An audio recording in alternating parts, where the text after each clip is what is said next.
एकनाथ शिंदेंना मुख्यमंत्री आणि गृहमंत्री पद द्या, गुलाबराव पाटील यांची मागणी। आगामी स्थानिक स्वराज्य संस्थांच्या निवडणुकांसाठी गृहमंत्री पद गरजेचं, गुलाबरावांची इच्छा।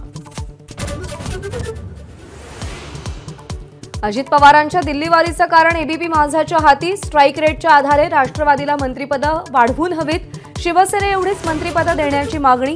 अमित शहांशी भेटीबाबत अजून वेटिंगवरच।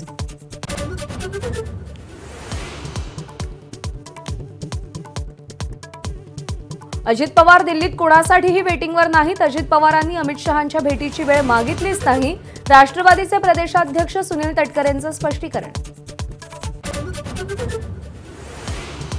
अजित पवारांचा मान राखला गेला, तसंच एकनाथ शिंदेंचा योग्य तो मान राखला गेला पाहिजे।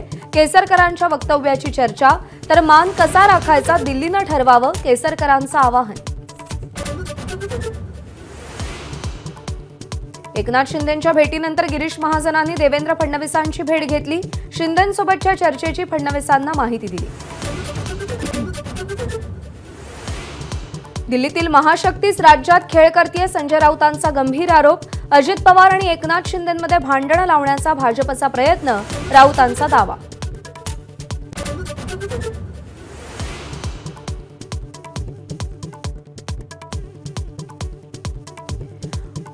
मार्कडवाडीतील ईव्हीएम निषेध आंदोलन मतदान न घेताच रद्द, प्रशासनाच्या दबावामुळे निर्णय घेतल्याचं उत्तम जानकर यांचं स्पष्टीकरण।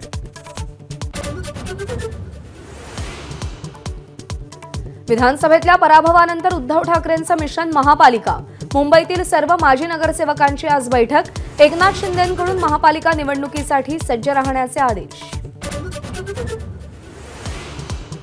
जीएसटीमध्ये 35% कराचा नवा स्लॅब तयार होणार, तंबाखू, सिगरेट, वायू मिश्रित ड्रिंक्सवरती 35% जीएसटी लागणार।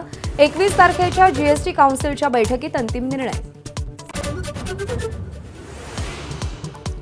14 डिसेंबरपासून सारंगखेड्यात चेतक फेस्टिवलचं आयोजन, 14 ते 29 डिसेंबर दरम्यान अश्व शर्यती आणि घोडे विक्री।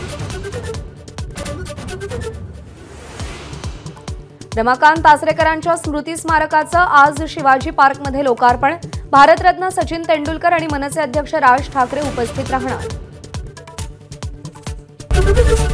एबीपी माझा, उघडा डोळे बघा नीट।